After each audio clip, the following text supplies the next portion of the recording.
And here we have our 3 parts all cut out. Now I'm going to use a punch the proper size and punch a hole for the male part of the snap. Now the one on the flap, I will not punch that until later.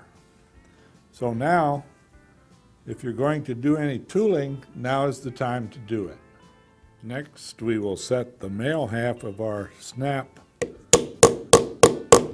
on the front pocket. To prepare the belt loop, we'll take a thonging chisel and about 1/8 of an inch in from the end and also from the edge. We will punch some holes as you see there, and we'll do a few more. Now we will do the same thing to the other end.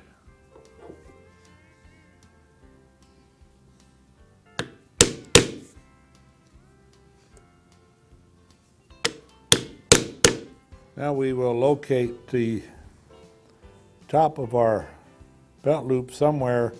Remember the 2 little marks we made here? We'll come down about 1/2 inch, and that's about where we will put our belt loop. Now I'll use it this way just for the purpose of putting a few marks here. Now we will take our chisel again and we'll punch right where those marks are.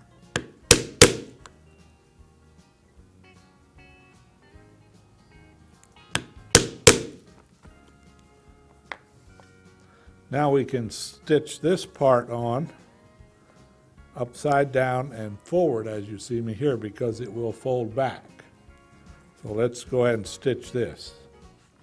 Now I'm dampening this belt loop some to make the fold easier.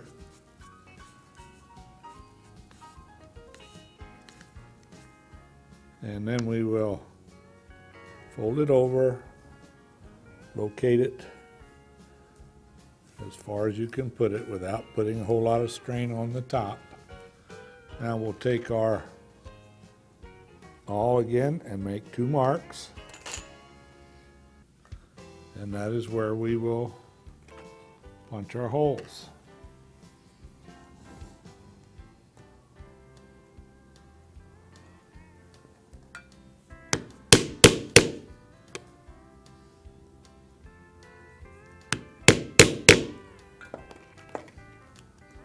And now we will stitch this to the bottom. Now is a good time to finish the edges on the parts that are above the front and also the front, but we'll only do the parts that are going to be exposed. The parts that we're going to stitch, we will do those after the stitching is done. So here we'll just do the front and the back of these, and we will dampen them slightly, and then we'll slick the edges. Since this is thin leather, we'll slick these edges with a bone folder rather than with a slicker, and this will do a good job for you. I'm also doing the flap portion that's above where the pocket comes in, and you could also do the sides of the belt loop as well.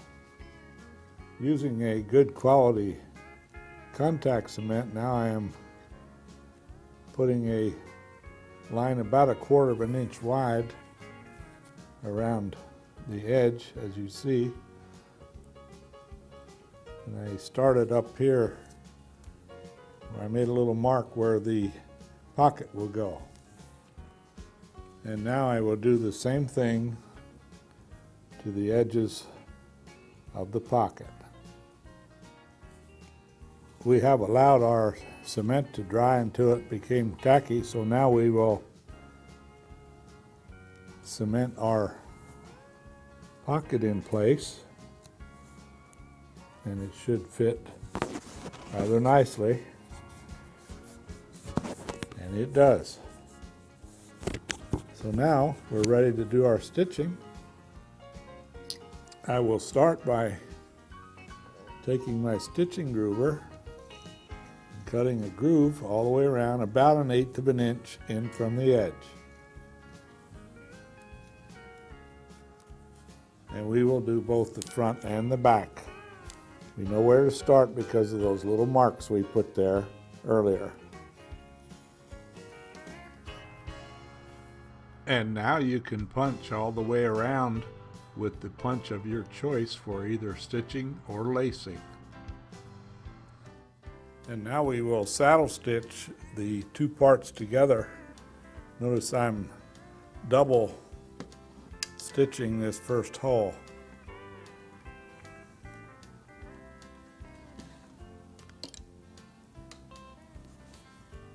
And we will then stitch all the way around using the saddle stitch.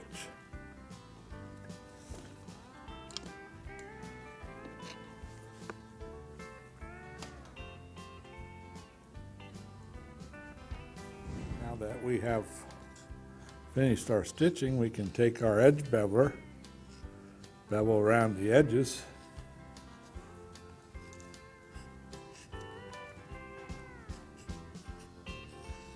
do that front and back. You'll notice that I have dampened my leather some. This makes it easier to do the edge beveling.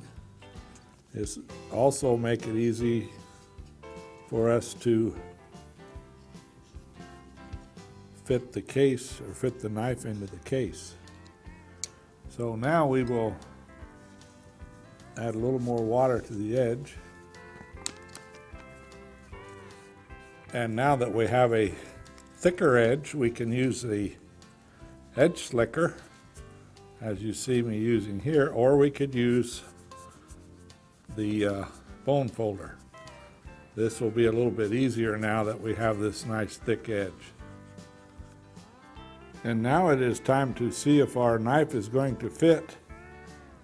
And you notice since I've dampened this leather now, it slips right in there very nicely. Now, if you want to form fit this overnight, it's a good idea to take a plastic bag and stick the knife in the plastic bag and shove that in. Now you can leave it overnight if you want. Now, you have one more thing to do, and that's to set the snap for the flap. Now, I did a temporary mark there, but I think I can make it a little tighter now, so I will just make a mark with my thumb, and then I will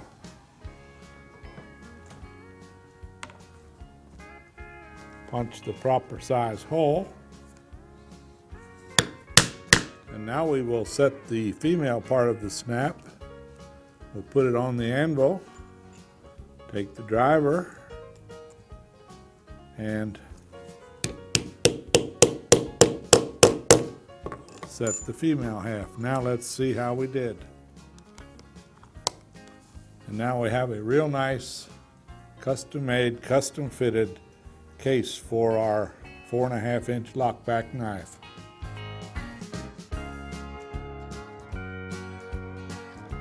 Well, this is George Hurst again. I sure have enjoyed working with you today making this knife case. And I'm looking forward to seeing you again on another program from the Tandy Leather Factory. In addition to using this video, there are other books that you can use that'll be very, very helpful in case making. One is The Art of Making Leather Cases by Al Stolman, Volume 1. Also the hand stitching or hand sewing leather book